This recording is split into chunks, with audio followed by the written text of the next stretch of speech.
Buenos días familia, hoy nuevamente tengo el privilegio de enseñar las escrituras a la iglesia. Y bueno, está relacionado con la serie de lo eterno que empezamos la enseñanza pasada.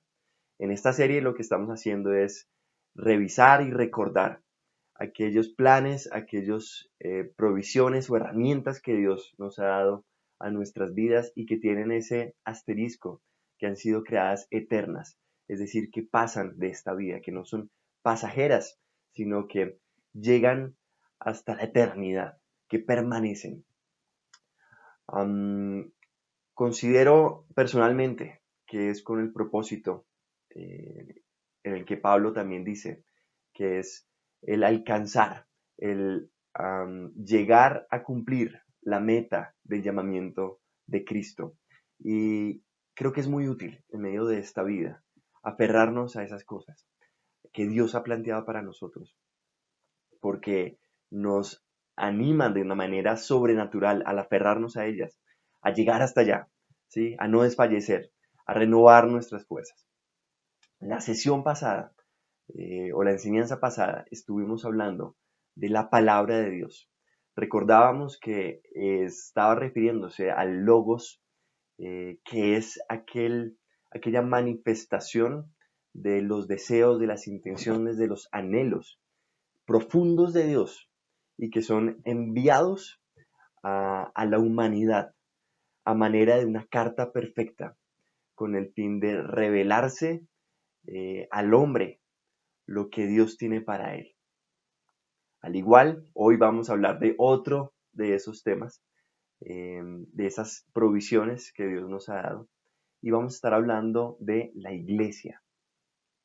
Ustedes dirán, Juanse, ¿otra vez la iglesia? ¿Por qué? Si llegamos casi que un mes recordando este tema. Y yo también me pregunté lo mismo y decía, pero Dios, ¿por qué me pones a enseñar otra vez de esto? Y recordaba algo que veíamos en Escudriñemos con la vida de José, de cómo Dios repitió el sueño dos veces en la vida del faraón. Am, y José le interpreta esa repetición como que Dios ha determinado hacer esto. Si se hubiera hecho una vez, como que, listo, como que podemos pasarla. Pero cuando se repite, José le dice a Faraón, se ha repetido tu sueño porque Dios está determinado a hacer esto.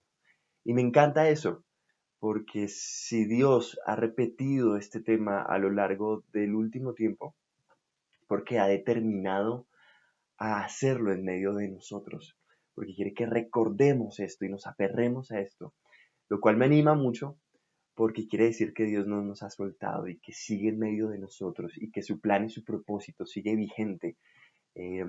Por eso te pido que pongas o que pongamos oídos atentos, que estemos dispuestos a escuchar lo que Dios tiene para nosotros. Te pido que oremos en esta dirección.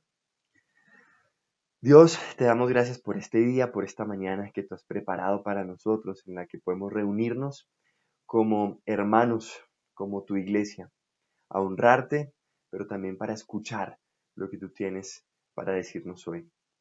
Guarda en la enseñanza de hoy, que sean tus palabras y no las mías, que sea tu iglesia escuchando el mensaje y aferrándose a él, Señor. Si tú has decidido repetir cosas, Señor, que nosotros nos aferremos a ellas con mayor poder, con mayor fuerza y perseverar, Dios, en aquello que tú hoy nos hablas. Te lo pedimos en el nombre de tu Hijo Jesús. Amén.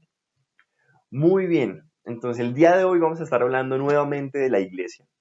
Am, y bueno, digamos que vamos a estar hablando principalmente de estas cosas. De qué significa la iglesia, en qué está fundamentada y esto qué tiene que ver con nosotros como LIE, como cuerpo local, con nosotros como personas individuales a lo largo o alrededor de este cuerpo. Y eso es lo que vamos a estar hablando el día de hoy. Empecemos con la definición más básica de iglesia. Bueno, la definición básica de iglesia la encontramos yendo al original, al griego. El griego de iglesia es eclesía, así es como la encontramos en el Nuevo Testamento. Y esa palabra se divide en dos partes grandes. En una palabra o en un prefijo le llaman, que es el prefijo ek, es de donde viene la palabra explicación, extranjero, exótico, que realmente quiere decir es desde afuera. Si se dan cuenta, esas palabras tienen que ver con cosas de afuera. La otra palabra de la que está compuesta eclesía es la palabra kalein, ¿sí? En español no la encontramos muy seguido, pero en inglés se utiliza mucho y viene del verbo to call. Ese call en inglés lo utilizan para decir llamar.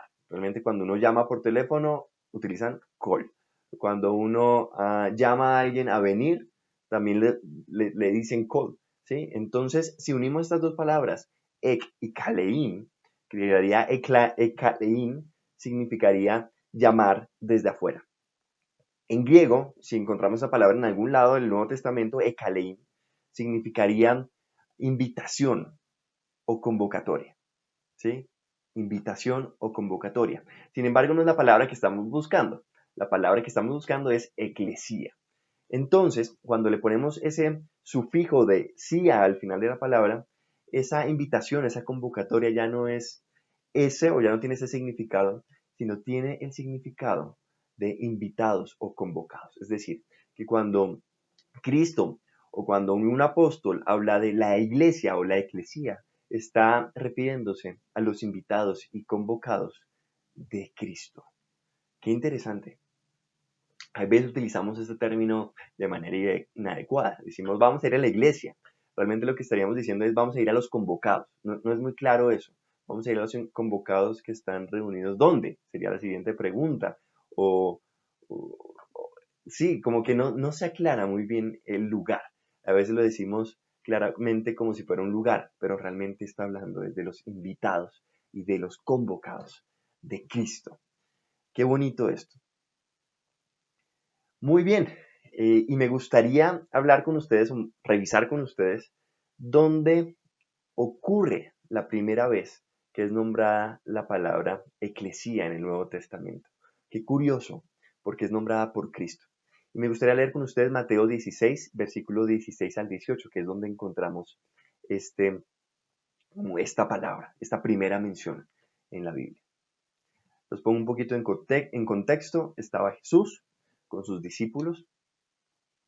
Jesús le pregunta a sus discípulos, ¿quién dice que, cómo es la pregunta? Dice, ¿qué dice el mundo o qué dicen las otras personas de quién es el Hijo de Dios?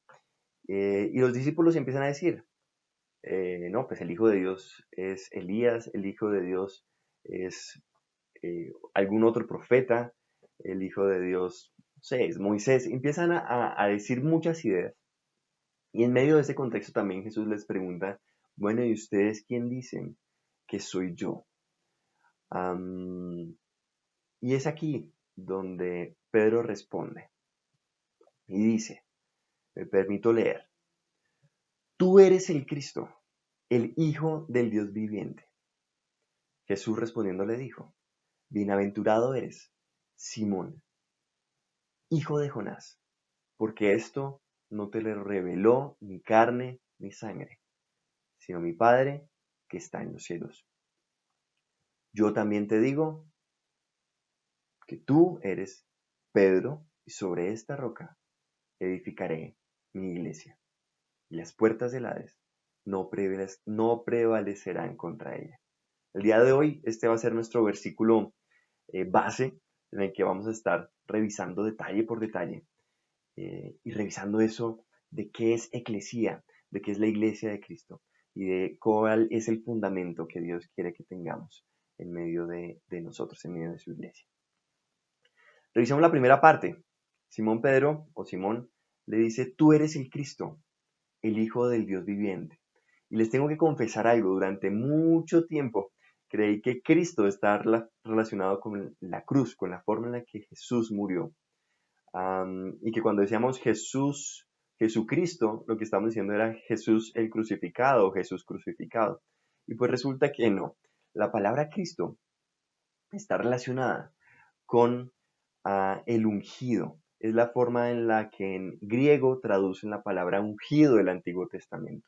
Y recordemos que en el Antiguo Testamento los ungidos eran aquellos reyes y sacerdotes que se les vertía aceite al momento de su coronación o el momento de llegar a su cargo, como símbolo del respaldo y de la elección de Dios sobrenatural a sus vidas. ¿Correcto? De esta forma, Jesús es reconocido como el ungido. Y cuando Simón le dice, tú eres el Cristo, no le está hablando como si fuera un ungido más, porque si no le hubiera dicho, tú eres ungido, ¿sí? Sino le dijo, tú eres el Cristo. Y allí sí hay un asterisco grande, porque cuando se habla del Cristo, realmente no se está hablando de un ungido más, sino de el Mesías, del Salvador, de aquella persona que Dios había escogido desde antes de Jesús, desde antes de la creación del mundo casi, para salvar a la humanidad de su pecado, ¿correcto? Entonces allí donde Simón reconoce a Jesús como aquel, como el único camino para llegar al Padre, el Hijo del Dios viviente. No le dice un hijo del Dios viviente, le dice el Hijo del Dios viviente. Y eso me abre a mí la gran pregunta de cómo estamos nosotros reconociendo a Cristo. Porque, ¿sabes? Durante unos años reconocí a Cristo o a Jesús como como un profeta más, como un maestro más, como un maestro que enseña cosas interesantes que yo puedo aplicar o que tengo la lección de no aplicar. Y qué error tan grande, qué error tan grande. Y así es posible que podamos estar viendo a Cristo hoy. Ve que Cristo cómo enseña de esto tan chévere, o Jesús cómo enseña de esto tan chévere, estos principios, esto que es aplicable, esto como que si lo sigo me va bien, pero que si no lo sigo pues también como que me va bien. O yo veo que las cosas me parecen bien y decido qué coger y qué no coger. Podemos estar viendo a Cristo como un maestro, más de la misma forma que los discípulos lo estaban viendo diciendo, pues no, el Hijo de Dios, pues es un profeta, puede ser Elías, puede ser esto. Entonces, ¿cómo estaban viendo a Jesús?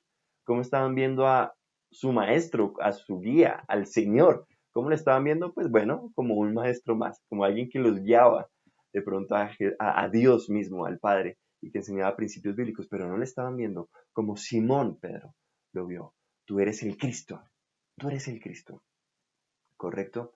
También podemos ver a Jesús como el bombero al que acudimos cuando las cosas van mal, cuando mi vida se está incendiando y la he embarrado. Señor, perdóname, arregla esto, Dios lo arregla o Jesús lo arregla. Y cuando las cosas van bien, pues me olvido de él, ¿correcto? ¿Cómo estamos viendo a Jesús en nuestras vidas? ¿Lo estamos viendo como Pedro lo vio? Lo estamos viendo como el Salvador, como el único camino, como aquel que sostiene mi vida, que si Él no está, se desborona mi vida. ¿Cómo lo estamos viendo? ¿Cómo lo estás viendo tú? ¿Mm? ¿Lo estás viendo realmente como quien es Él? ¿Mm? Como el Dios viviente en la tierra, como aquel en que todo tiene sentido y que sin Él nada tiene sentido. Una pregunta válida para nuestras vidas. Sigamos revisando lo que le dijo Jesús. Jesús le responde ante esa hermosa declaración de Pedro, bienaventurado eres, Simón, hijo de Jonás, porque esto no te lo reveló ni carne ni sangre, sino mi Padre que está en los cielos. Pues sí, es una declaración preciosa, pero también poderosa y sobrenatural, porque esto no lo dice una persona que no se le ha sido revelada por el Padre. De la misma forma, si tú hoy te estás cuestionando cómo estás viendo a Jesús y realmente no lo estás viendo o se te dificulta verlo como el Salvador, como aquel en el que todo tiene sentido, pues órale al Padre, porque realmente solo es Él el que puede revelarte esta preciosa verdad en la que está fundamentada nuestra vida, como vamos a ver más adelante. De la misma forma, el permanecer en esta verdad también es otro cuento. Y permanecer en esta verdad solo se puede lograr en las fuerzas y en el poder del Señor. ¿sí? De la misma forma que solo el Padre puede revelarla, solo el Padre a través de su Espíritu Santo nos puede hacer permanecer firmes en esta verdad. Porque si hoy has confiado en esto, te aseguro que ya has sido probado y que vas a seguir siendo probado en esta verdad, ¿sí? Entonces vamos a ser zarandeados para ser limpiados y cada vez perfeccionados en nuestra fe y en aquello que Dios ha planteado para aferrarnos, ¿correcto? Muy bien, sigamos avanzando en este precioso pasaje. Después de Jesús decirle, bienaventurado eres, Pedro, ¿sí? Le dice, yo también te digo, Simón, que antes le llamaba Simón, le dice, yo también te digo que tú eres Pedro, y sobre esta roca edificaré mi iglesia.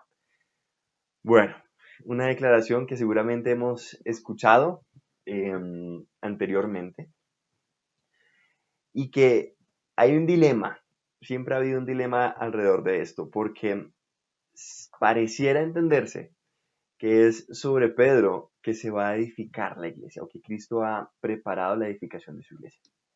Y quiero que juntos empecemos a revisar esos detalles o esas interpretaciones.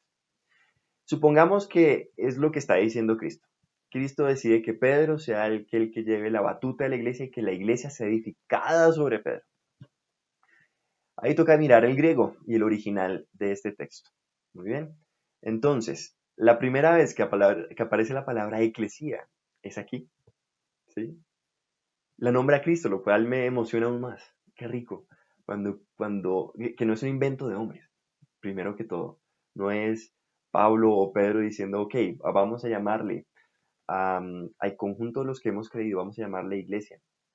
Sino es Jesús. Dice, sobre eh, sobre este fundamento, voy a edificar a mis invitados, a mi eclesía. Es un invento de Cristo. La eclesía es un invento de Cristo, es un invento de Dios, es un plan y propósito de Dios para nosotros. No es de hombres, a lo cual me encanta eso, ¿sí? Porque sé que cuando la iglesia se vuelve difícil en algunos momentos y circunstancias, hace parte del plan perfecto de Dios, ¿cierto? No es algo que se inventó el hombre y que toca vivir con él porque el hombre se lo inventó, pues nada que hacer, es la forma en la que el hombre ha diseñado vivir la vida cristiana, no, es el diseño y el plan en el que Dios ha querido que viviéramos la vida cristiana.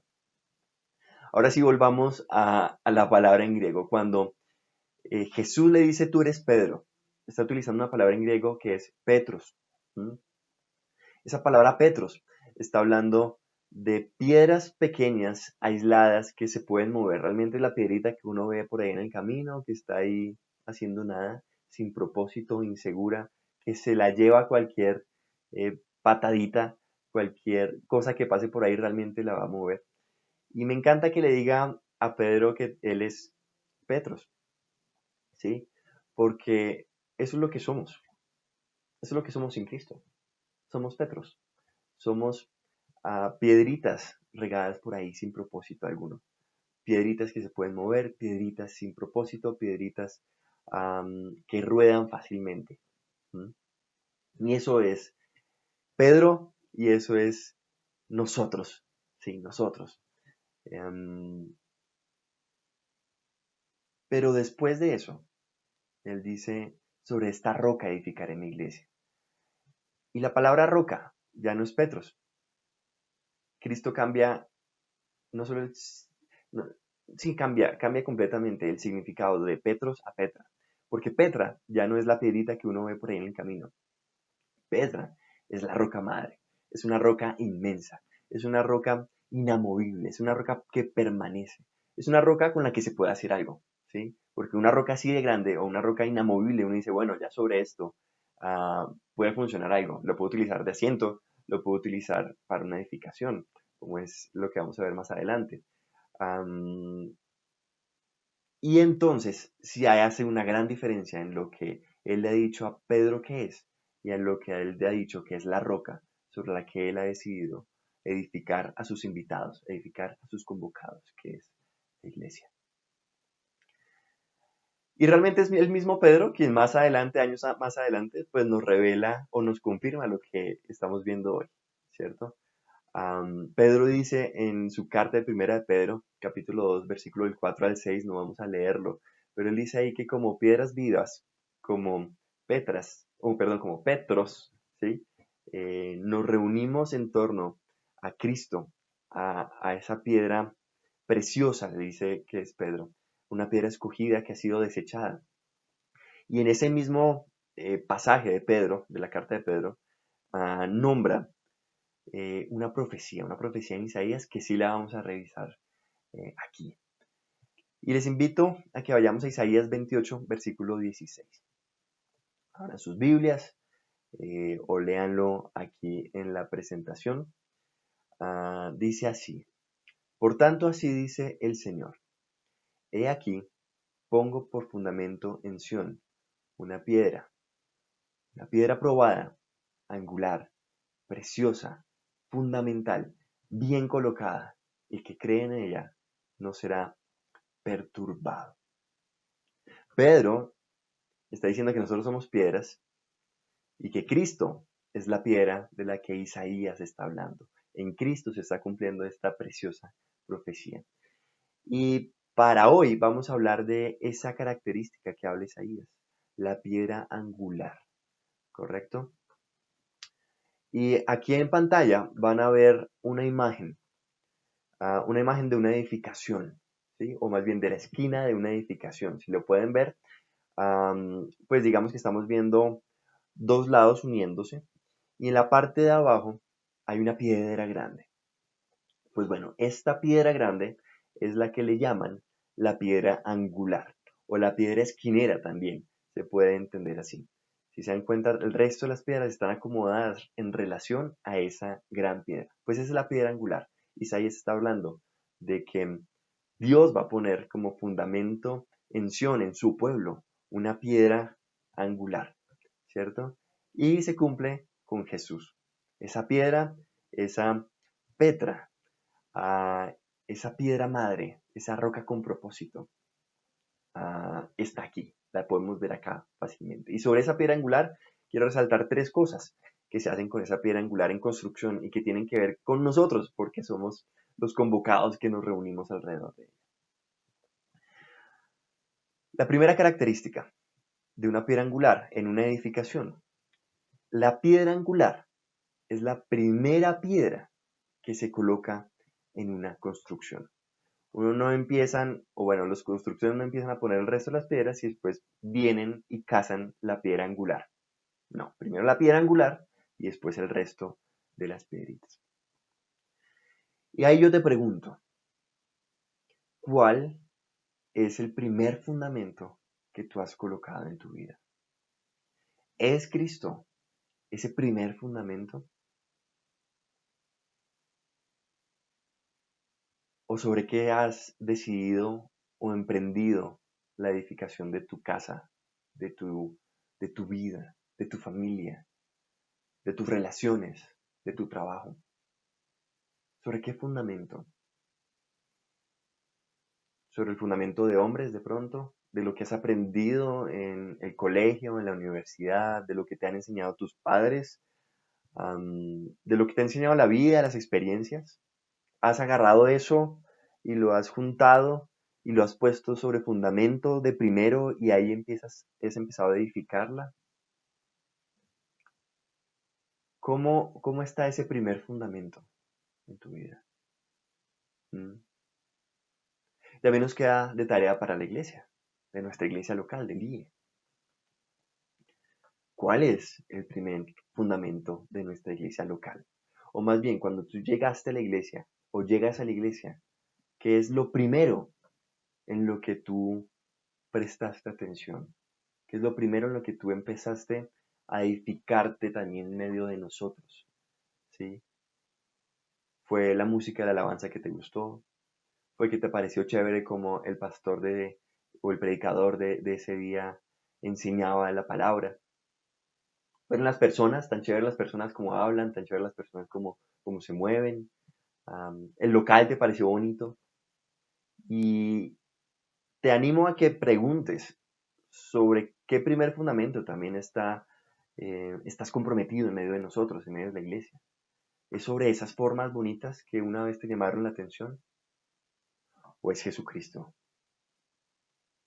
O tú dices, yo estoy en la iglesia porque el fundamento de esta congregación, de esta iglesia es Jesucristo, lo que Él hizo por nosotros, su verdad, su palabra, como lo veíamos en la enseñanza pasada. ¿Mm? ¿En qué estás fundamentando tu pertenencia a esta congregación, tu compromiso a ella? ¿En las formas? ¿En cosas en pedritas chiquitas? ¿En arandelas? ¿O sobre el fundamento mismo de la iglesia de Cristo? ¿Mm? Cosas para revisar nuestra vida, ¿cierto? Importantes. Ya veremos más adelante qué pasa si nos edificamos en cosas que no son roca madre, en cosas que no son basadas en el fundamento de Cristo. Otra característica que encontré muy interesante de las piedras angulares en una construcción es que la piedra angular es la roca que determina la posición del resto de las piedritas, ¿sí?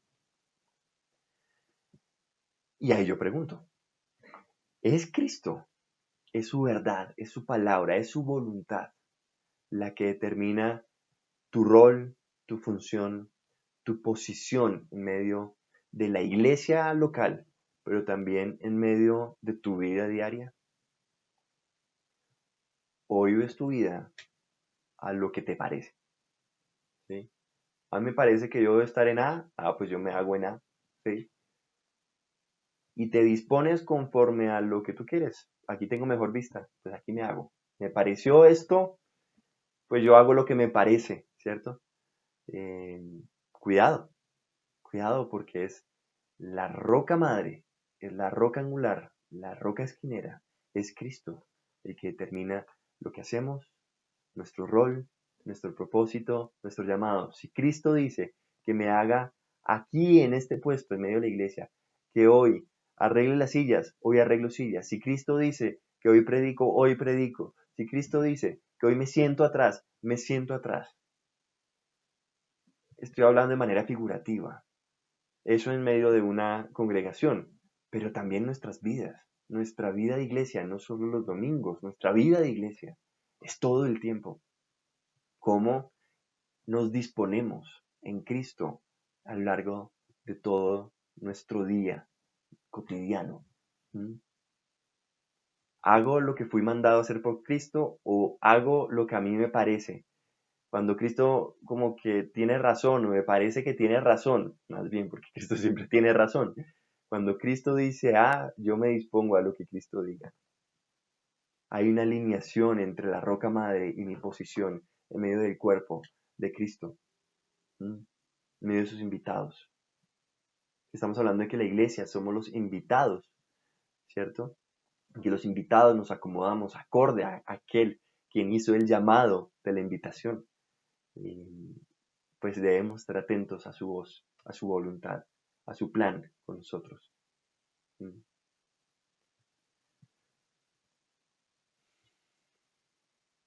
Como tercer punto, o tercera característica más bien de esa piedra angular, la piedra angular, como ven en la imagen, es esa piedra que une dos lados.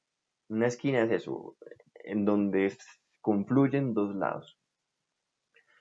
Me gustaría leer con ustedes Efesios capítulo 2, versículo 20 al 21, donde dice Pablo, edificados sobre el fundamento de los apóstoles y profetas, siendo Cristo Jesús mismo como la piedra angular, en quien todo el edificio bien ajustado va creciendo para ser un templo santo en el Señor. Me gusta este pasaje porque nuevamente está hablando de esa piedra angular, pero también porque toca, humanamente hablando, dos extremos parecieran que diferentes. Uno están los profetas, representando a toda la ley, toda la revelación del pecado, la justificación por obras, en cierto sentido. Como esa ley pesada, ¿cierto? De imposible de cumplir en Cristo. imposible de cumplir fuera de Cristo más bien. Y por el otro lado están los apóstoles, como guardianes del Evangelio y la salvación y la gracia de aquel pecado que había sido revelado con los profetas. Pero vemos como si fueran casi que dos lados o dos aristas diferentes. Pues de hecho, en la época de Cristo como que entraban en shock muchos, porque veían que lo que Cristo decía como que no se alineaba perfectamente con lo que decían los profetas. Realmente les costaba ver que esas dos cosas influyeran, ¿cierto? De la misma forma que dos lados de una edificación. En la edificación los lados tienen vistas diferentes, ¿cierto? Sin embargo, acá dice el apóstol Pablo que ambos lados, que tanto los apóstoles como los profetas del Antiguo Testamento, por un lado el nuevo pacto, por el otro lado el antiguo pacto, confluyen perfectamente y tienen como piedra angular, como aquel que articula todo, a Jesucristo. Sin Jesucristo ambas cosas entran en conflicto, realmente espiritualmente hablando y doctrinalmente hablando. Si las dos cosas se trataran de unir sin Jesús, sería imposible. No tendría sentido, el edificio se caería. ¿Por qué? Porque no coincidirían. Pero cuando meto a Cristo en la ecuación, aunque Cristo realmente siempre ha estado en la ecuación y se ha edificado sobre él, solo que no ha sido tan claro hasta cuando Él viene y revela su perfecta voluntad con la iglesia. Entonces, ambas cosas tienen sentido, tanto el antiguo pacto como el nuevo pacto confluyen en Jesús. Y eso también como que tiene sentido en nuestra vida, en aplicación para nuestra vida. Porque muchas veces en nuestra dinámica de iglesia, en nuestra dinámica de hermandad y de invitados, en medio de las diferencias que tenemos, diferencias como estas entre el antiguo pacto y el nuevo pacto, usualmente más diferencias de forma, también llegamos a ser muy diferentes y logramos que esas diferencias nos alejen de otros hermanos eh, por ofensas que han sucedido, por circunstancias, por malinterpretaciones que suceden día a día. Y hemos llegado a estar en lados opuestos, en esquinas opuestas. Y este pasaje me recuerda que es en Cristo en quien ambas partes pueden llegar a conciliarse y acercarse. ¿Sí? Cuando una parte decide reconocer a Cristo en su vida, realmente hace lo mismo que el antiguo pacto y nuevo pacto en Jesús. Confluyen hacia Jesús y logran acercarse. Y es así como dos pueblos se vuelven uno. Dice el apóstol Pablo, Dios ha hecho que tanto el pueblo judío como el pueblo gentiles, que somos nosotros los que no hacíamos parte de ese pueblo, como ambos confluyen en Cristo y se forman un solo pueblo. ¿Por qué? Pues porque están confluyendo en la roca madre, en la roca esquinera, en la roca angular, en la piedra angular que es Jesús. De la misma forma, hay una invitación acá preciosa y es, ¿te sientes alejado hoy? ¿Hay alguna relación en medio de la iglesia, en medio de un hermano que te cuesta, en la que te sientes alejado, en la que parecieran que tuvieran visiones opuestas, formas opuestas, en la que han habido de pronto heridas que los han alejado? Mi invitación hoy es, bueno, vayamos a la piedra angular que es Cristo, que realmente es el fundamento de nuestra iglesia. Nuestra iglesia no está fundamentada en las relaciones unos a otros. La iglesia no es igual de fuerte si estamos muy cerca a nosotros, pero estamos lejos de Cristo, ocurriría lo mismo que el nuevo pacto y el antiguo pacto, ¿sí? No habría confluencia, nunca va a haber confluencia si no está Cristo como fundamento de nuestras vidas. Si tanto el personaje A como el personaje B, que tienen esta gran diferencia, confluyen a Cristo, confluyen en aquella esquina, pues va a haber acercamiento. El éxito de la iglesia está en confluir en Cristo, en la roca madre. Si estamos bien aferrados a la roca madre, entonces nuestro edificio y la relación de unos a otros va a ser fuerte, va a ser estrecha. Y ese edificio va a difícilmente ser tumbado. ¿Por qué? Porque está aferrado a su fundamento, que es Cristo. Va a haber cercanía. Y en medio de esa cercanía, pues va a haber una cantidad de fruto en medio de nosotros. Y esa es mi invitación con respecto a esto, a la piedra angular. Confluyamos a la piedra angular. Aferrémonos a Cristo en medio de nuestras diferencias, en medio de nuestros conflictos. Y Cristo mismo arreglará y dispondrá las formas arreglará y dispondrá corazones para acercarnos y seguir edificando este templo, este edificio en el que Él es glorificado. Ya cerrando la enseñanza de hoy, me gusta cómo cierra este versículo de Mateo que estábamos leyendo, en el que Simón le declara a Jesús que Él es el Cristo, y bueno, todo lo que estamos viendo acerca de la iglesia. Dice Jesús con respecto a la iglesia, con respecto a los convocados y a los invitados de Cristo: las puertas del Hades no prevalecerán contra ella, contra la iglesia, contra sus invitados. Y qué precioso es esto, porque si tú has sido invitado de Cristo, has acudido al llamado de su invitación, de su convocatoria, pues tienes una preciosa promesa en Él. Y es que las puertas del Hades, que realmente significan la muerte, la destrucción, el ser pasajero en esta vida, el realmente morir y dejar de existir o como no trascender, pues esas puertas o esa condenación que teníamos, pues ya no va a prevalecer y no va a gobernar sobre ti. ¿Por qué? Porque Cristo mismo lo dijo. Todo aquel que ha sido edificado en Jesús, en la roca eterna, adquiere las características de esa roca eterna y se vuelve eterno. La iglesia de Cristo, los invitados de Cristo, vamos a permanecer en medio de esa condenación que antes había de muerte.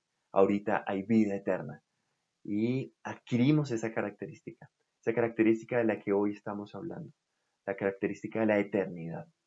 Hoy como iglesia podemos aferrarnos a esa preciosa promesa de la muerte hoy no me toca, ¿sí?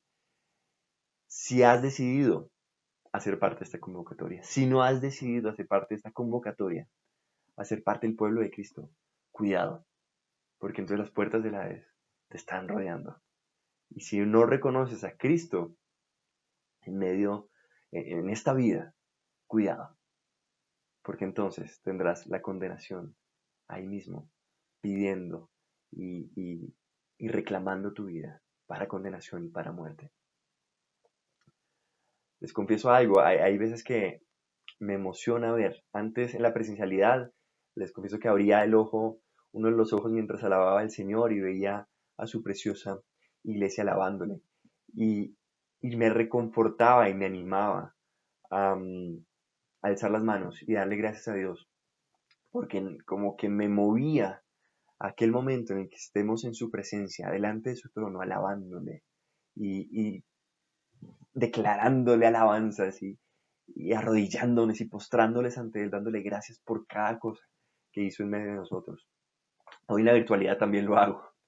Lo que hago es ver las cámaras, por eso me gusta a veces ver las cámaras prendidas y verlos a cada uno de ustedes adorando, porque también me mueve tremendamente y me recuerda esta preciosa promesa, que es que las puertas del Hades no prevalecerán contra ella y que la muerte no nos separará ni a ti ni a mí. Pueden ver ahí sus cámaras, pueden ver a cada una de esas personas que aparece allí y decir, qué rico, un buen día, cuando ya no estemos en esta tierra, cuando muramos y pasemos a la eternidad, vamos a estar tú y yo, si has creído en Cristo Jesús, si has fundamentado tu vida en Cristo, ten la convicción de que has adquirido esa característica de eterno. Y tú y yo estaremos un buen día alabándole al Señor. Nada nos separará del amor de Cristo y nada nos separará de aquella promesa que tenemos de estar allá en adoración y estar allá disfrutando de la eternidad planeada para nosotros. Amén. Ese era el mensaje que tenía para compartir hoy con ustedes. Permítanme orar en esta dirección. Dios, te damos gracias por tu palabra. Dios, te damos gracias por tus planes y tus propósitos que son eternos, Dios, que permanecen y que no son pasajeros. Gracias por llamarnos, gracias por invitarnos a ser parte de esa convocatoria, de esa asamblea en la que tú has decidido ser la piedra angular, en la que tú has decidido ser el fundamento. Gracias por darnos el propósito, Dios, que no teníamos antes. Antes éramos piedritas que andaban por ahí sueltas sin propósito alguno. Pero tú, Dios, nos has dado propósito. Y en eso nos gloriamos, en eso nos gozamos, Dios, hoy. Gracias por no solo darnos un propósito individual, sino hacer que en ti tengamos todos un propósito y formarnos como edificio. Gracias por darnos al conjunto de invitados una identidad de hermanos en la que podemos relacionarnos y en la que podamos compartir el gozo de la salvación que nos has dado, en la que podamos compartir tu obra en nosotros, en la que podamos ser testigos de lo que haces en otros, como lo que haces en medio de nuestros corazones, Dios.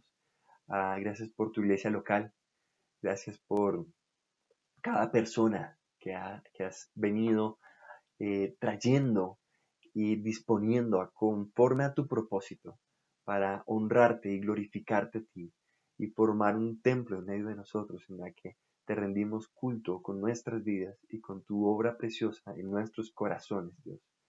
Gracias, Dios, por cada ministerio. Gracias, Dios, por cada proyecto, por cada llamado, Dios, que has hecho a nuestras vidas. Gracias por cada don espiritual en el que nos has capacitado y en el que nos has puesto a servirnos en medio de ti.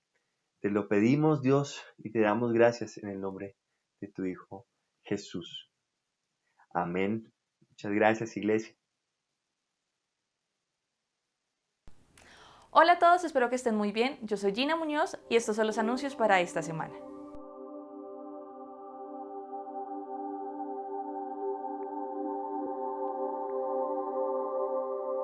Los invitamos a conectarse todos los lunes a las 7 p.m. al espacio que el equipo de alabanza ha separado para alabar a nuestro Dios. El enlace de la reunión se publicará en el grupo de WhatsApp Congregación LIE.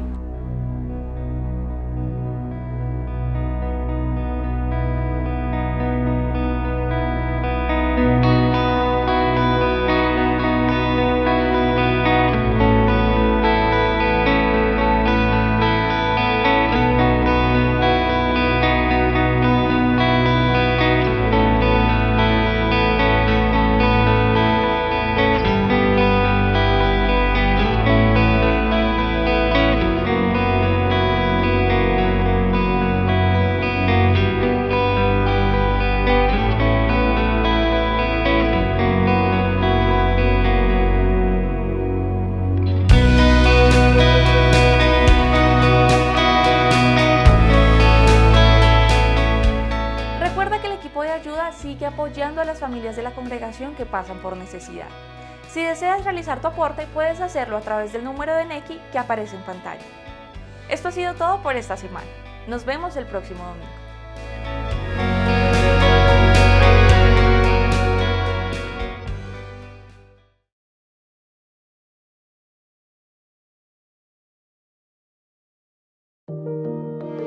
Gracias a todos por acompañarnos en nuestra reunión de hoy. Esperamos que este haya sido un tiempo de edificación y alabanza a nuestro Dios. Los animamos a seguir perseverando en la búsqueda de la voluntad de Dios y la verdad revelada en su palabra. Si aún no te congregas y quieres saber más de nuestra iglesia o participar de todas nuestras reuniones, contacta al número que aparece en la descripción de este video. Dios los bendiga.